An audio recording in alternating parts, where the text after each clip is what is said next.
Painted bench.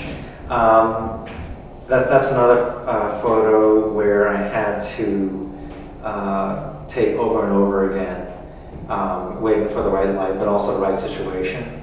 So I took that photo of just the mural a bunch of times, but when I saw the woman on the left, her name is Jean, and she's this home nurse that travels around to a lot of folks. When she was sitting there with her friend on the cell phone, I knew that was the one that was the photo that would be strongest in relation to the other ones. And the fact that it looks like she's sitting there on this bench mural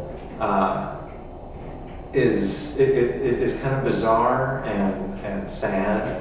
Again, this is all about kind of making space. With Painted Bench, I felt that it's about making, the way people make home in the city, and the fact that this woman, Jean, was sitting there as if she were sitting on the bench. I mean, that may have been kind of coincidence, but because that's where a lot of people sit. The fact that the mural was painted on the wall like a bench, a simple bench and vines, kind of made me think about the things that are not provided to the residents, like just a place of respite and rest to kind of relax in the city. There's the occasional tree, and this was at Stateway Gardens where there's a huge expanse of concrete. And the fact that they had to artificially paint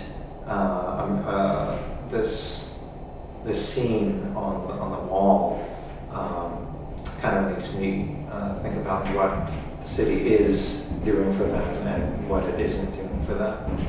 And I just like that, like the colors in it also, and her green shirt kind of popping out of the kind of beige background.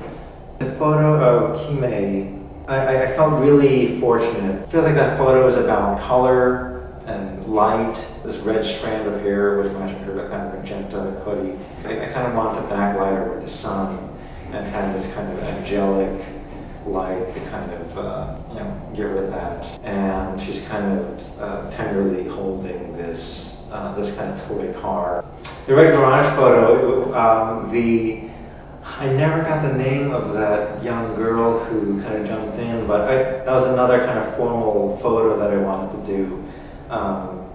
Because I just wanted the shape of the garage, and when that girl saw me taking the photo of the garage, she kind of jumped in, and then I'm like, oh, this looks good, and then I didn't have to pose her a whole lot.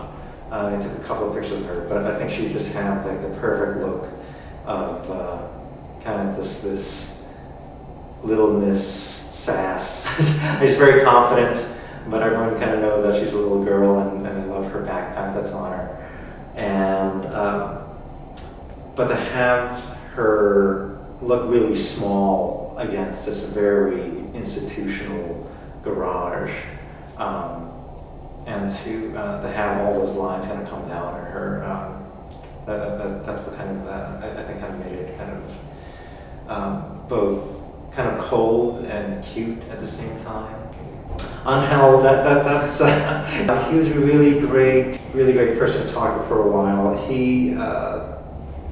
He's a resident at Lathrop Homes, and he was talking to a friend, and I just kind of noticed him with his hands in his shirt. I just thought it was like just a beautiful photo, and then I posed him, and it just started to set up, and he was kind of resistant. He was really shy about getting his photo taken, but the way he was kind of putting himself forward was really, I just wanted to kind of capture that.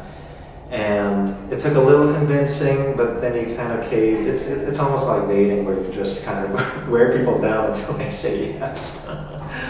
But after I took the photo, and he told me that his name was Angel, and that's Angel, I thought that was, I couldn't have asked for a better name. I mean, it felt like his wings were clipped a little bit or something, or maybe the wings weren't depicted or something.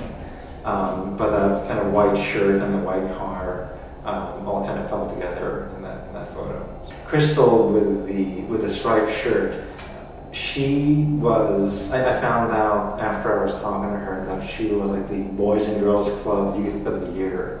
While I can't really depict that in a photo, I wanted to kind of mention that she is like a very accomplished young woman in the community, and is going to New York for like chef school next year, and she's going to go to college and stuff like that, and she's just a very sweet person. But one thing about where I ran into her was next to that white trunk, and they were cutting down this other tree trunk, which also had this white stripe around it.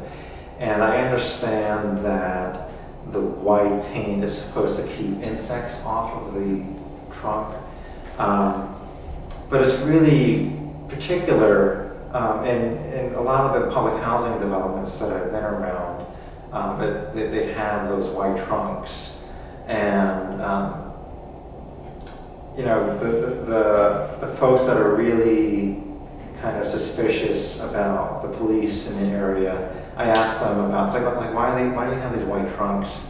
And you know, every now and then someone will say, oh, that's so cops don't run into the tree trunk when they're driving across the grass to chase someone. And it was like, kind of paranoia just kind of breaks my heart. And I you know, I don't know if that's true. I'm assuming that it's just for conservation care, but the fact that mindset exists really is kind of upsetting.